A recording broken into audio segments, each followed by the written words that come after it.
What's up guys, it's Tommy here and welcome to a brand new Liverpool transfer news video where we will talk about Kylian Mbappe, because Liverpool have officially secured an investment deal from Redbird Capital, which is valued at around £538 million for a minority stake into the Liverpool's ownership group FSG. And Gary Cardinale, the Redbird investment firm's founder, is thought to be more interested in the opportunity to have a say in the running of Liverpool long-term over the Boston Red Sox, which could theoretically mean a number of changes for Liverpool in the short and in the long term. And also this investment actually means that Liverpool could pursue Kylian Mbappe, who is more and more frustrated at Paris Saint-Germain, which he revealed in an interview which we will talk about later today. But first I want to give you guys the reasons why Liverpool could afford this transfer. And the Liverpool Echo newspaper is reporting that this deal will provide a much needed financial boost to the Liverpool owners after a year of instability because of the COVID crisis. And as a result, Redbird founder Gary Cardinale will become the latest member of FSG. And Cardinale also bought a controlling stake in the French Ligue 2 club Toulouse last July. And it looks like they are trying to create something similar to what the City Sports Group is doing, where they own like 10 football clubs. I'm not sure if FSG will own as many, but they definitely want to own many different football clubs. And what is Cardinale's approach to investment and sport? The benefits of such a plan would be evident for Liverpool and allow them to bring young players to Europe and give them their grounding at smaller clubs before making the step up or turning a profit on them. And Philadelphia board Cardinale has a deep-rooted love of sport and competition, and this is what he said: today's world, it's all about the money, but sometimes you have got to stop yourself and say that,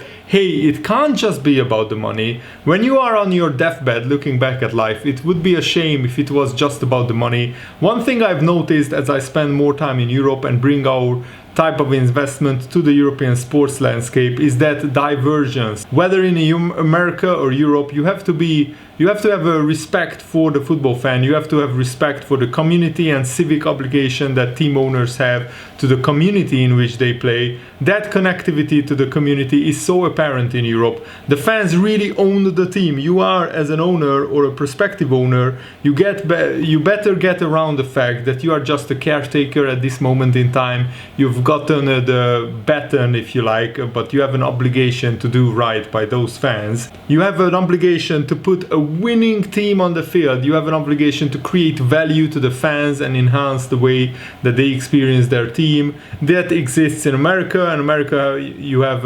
multi-generations of fans where it is a ritual, and baseball is a classic example. On a Sunday afternoon in the summer, a grandfather and his son's son go to a game, and it is a great 4-hour experience, and it is a ritual, a habit. It is such a core to family values in America that hasn't gone away, but what has challenged it is the money and the technology. Sports in America has become big business, and as a result of that, there is a greater need for better infrastructure, and many of the seats that fans have for generations get priced out of their ability to pay for them. That makes it tough. There is a lot of debate where there has to be a balance. You have to grow, you have to keep fueling the evolution and development of the team to continue to provide the value proposition to the fan, particularly in a world where the competition for eyeballs has never been greater. Sport comes up against video games, it comes up against esports, it comes up against sitting at home and watching video on demand. There has to be a value proposition, and that involves bringing money into the game. That can't come at the expense of the grandfather, the son, and the grandson being priced out of a generational experience. And he also said, I have been looking at European football now for about the past 4 years, and I've been learning and I've been studying and I've been watching. That's why I have an appreciation of the fan and the role of European football in its community. The difference for me in Europe is that I can tweak my investment model and become the rights holder myself. In America, it is harder to do that as the rules are such. I can come in and do everything I have done for the last 30 years and bring that and be the rights holder and integrate our approach into player performance and on the field performance. I have 3 decades of apprenticing to some of the greatest sports owners in America, and to bring that now to Europe excites me very much, as now we have an opportunity to put it all together. Being able to do what I do on the business side and put that together will feed into better cash flow management, which feeds into more liquidity and resources to put the best players on the field. That's really interesting to me, and that is the next focus for me and for Redbird.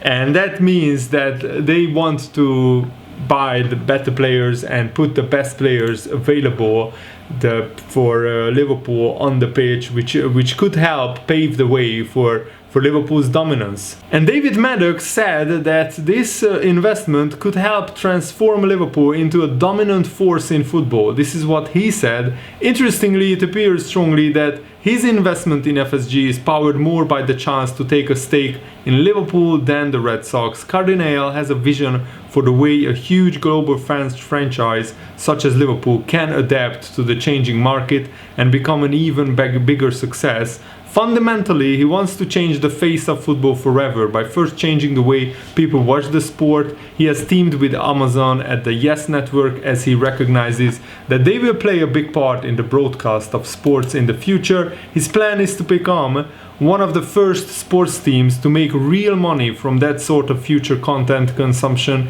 He believes football clubs are still undervalued and can make bigger profits and offer bigger returns for investors in the future. And he recognizes that is based on clubs like Liverpool monetizing their fan base even further to generate funds to find the best players in the world and make them dominant. So I think this investment is well worth keeping an eye on, because this could reap great financial rewards for Liverpool Football Club. And also this means that NBA superstar LeBron James and his business partners Maverick Carter and Paul Watcher will become part of FSG's ownership group along with the Redbird Capital. And I'm quite happy about that, because I'm a big fan of LeBron James. I think what he has done in the NBA is really remarkable. I consider him, alongside Michael Jordan, as the best basketball player of all time, and he's a very savvy businessman as well. And this investment, it looks like that it is about 10% of FSG's value. So that means that FSG is valued at around $7.3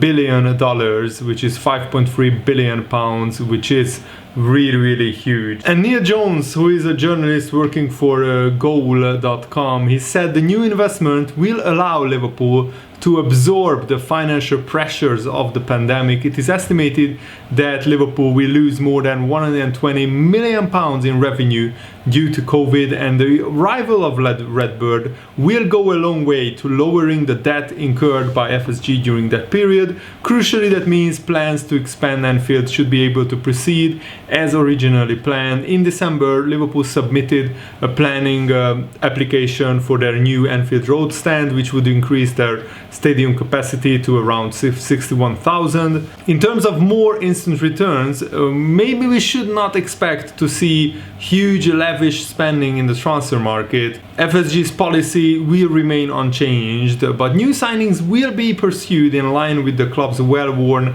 market strategy, a strategy which, in fairness, has reaped huge rewards in the last 3 seasons. And this means that this summer should be a regular transfer window, nothing out of the ordinary in terms of even if Liverpool miss out on the Champions League, we will have around 100 million pounds to spend, maybe even more if we sell 3 or 4 fringe players. And Jurgen Klopp retains the full backing of his owners, and he has been assured that funds will be available for new players. Liverpool will, as ever, look to move on a number of fringe players in order to refresh and rejuvenate the squad. They want a centre-back, a new forward, and for certain it would be a surprise if at least one midfielder was not signed this summer. So the American owners remain as committed as ever to the long term at Anfield, they just have a little bit more power, more money behind them. And also Kylian Mbappe gave an interview recently to RTL, a French news outlet, and he explained that French stars who play outside of France don't receive the same scrutiny as him. He said, of course it gets tiring, especially when you play for a club in your country and you give everything for your national team.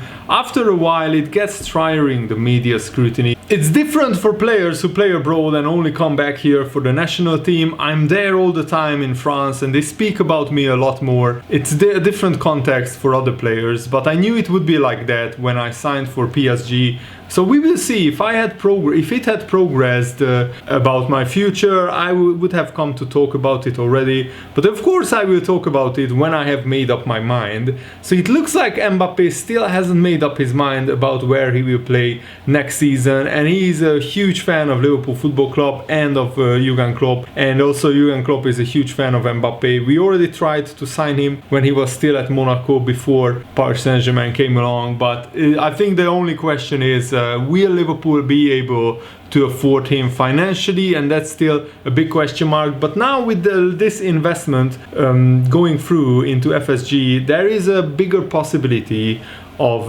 this going through, because if we just spend 100 million from this 538 million that was injected into FSG, if we just spend another 100 million of that on Mbappe on top of the regular transfer budget that Liverpool will have this summer, then I think we have a case of this transfer being possible. And also big news on Erling Haaland. Today it was confirmed by a Catalan newspaper that Mino Raiola and Erling Haaland's father traveled to Barcelona to talk with the new Barcelona president Joan Laporta, and they are discussing a potential transfer to Barcelona. But Erling Haaland hasn't made up his mind yet whether he will sign for Barcelona or Liverpool or Man City or where he will go. The only thing that is confirmed by Fabrizio Romano and other journalists is that Bayern Munich are not in the running for Erling Haaland, and also the Borussia Dortmund sporting director Michael Zorc confirmed the meeting. He said, yes, yesterday I spoke to Raiola. We have made our intentions very clear, which is Borussia Dortmund want to keep Erling Haaland for one more season, and they won't sell him this summer for less than 150 million euros. The problem with that is, from a Dortmund perspective, is that if they don't sell Haaland this summer,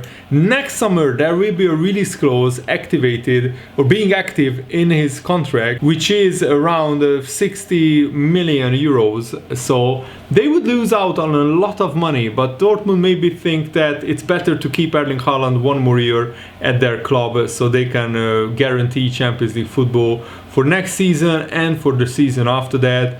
But let me know, what do you think? If you are Dortmund, do you sell Erling Haaland for 120 million or 130 million this summer? Or do you wait one more year and then sell him for just 60-70 million? I'm not really sure what is the best case scenario for Borussia Dortmund here. And also I'm not sure if it's a credible report, but Real Madrid confirmed officially that Sergio Ramos suffered an injury which will keep him out for 1 month, which means that he will miss both the home and the away leg against Liverpool. So are they playing on April's Fool's prank because today is April the 1st?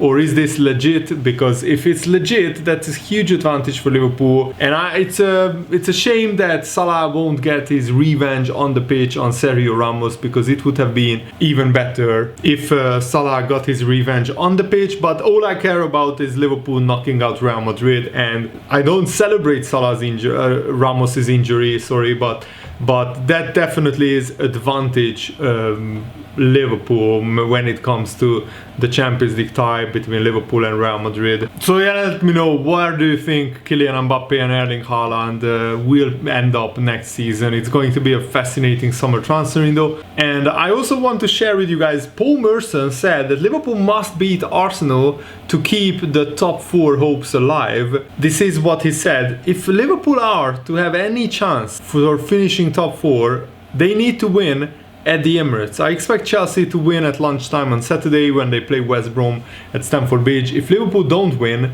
then the gap will be too big. So it's a huge game for Jurgen Klopp and his side in the race for Champions League football. On the other hand, I don't think it's as big a game for Arsenal. They play Slavia Prague next week in the Europa League, and it's hard to see them having much interest in the game against Liverpool at all. I would expect at least 5 of the players who are going to be playing next Thursday to not play in this game, because Arsenal's eggs are all in one basket, and that's the Europa League. If they win the Europa League, they will qualify for the Champions League next season, and I don't think Arsenal have a chance to finish in the top 4. So Per Merson is right in a way, but also I don't think Arsenal will just not take this game seriously. They will go hard against Liverpool because they want to build momentum. Paul Merson also said top 4 is out of the window in the league for Arsenal. There are too many teams above them, even if they went on a bit of a run. But after the quarterfinal draw, they have a fantastic chance of doing something in the Europa League.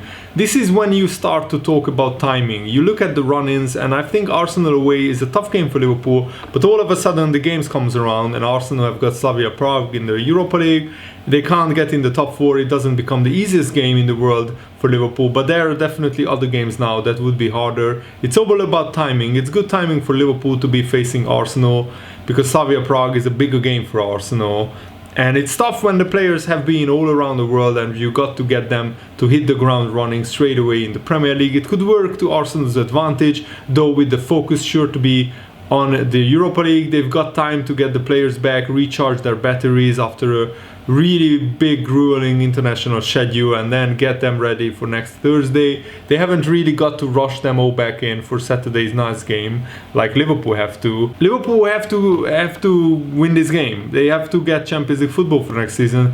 People tell me they don't, but of course they do. It's Liverpool. I would say Anfield and then Celtic Park are the 2 best atmospheres on European nights in the whole of Europe. Europe wants Liverpool in just for that reason, and defeat to Arsenal could make the gap too big. I expect Chelsea to win. I think Liverpool have to win as well, but I think if it's a draw, the top 4 race is not over, because Chelsea can drop points, but it just becomes even harder. And Paul Merson also said if Liverpool beat Arsenal, it will be a massive win for them. All of a sudden, one of their harder games are out of the picture, and Chelsea have had one of their easiest games. And as we reach the crucial part of the season, and after that Liverpool have some winnable games coming up. So I can't wait that Arsenal-Liverpool game. And also Real Madrid has said that Carvajal, Eden Hazard, Toni Kroos and Valverde are a doubt for the Liverpool game, so they are continuing with their recovery process, but they might not feature against Liverpool in the first leg. So I think Liverpool need to get an away goal at least, and we will try to win away in Madrid, and I'm really looking forward to that game as well. So the next week for Liverpool is going to be massive, and you will see all the coverage here on my channel. So thanks for watching, guys. Hope you enjoyed this. Have a nice day. See you later. Goodbye.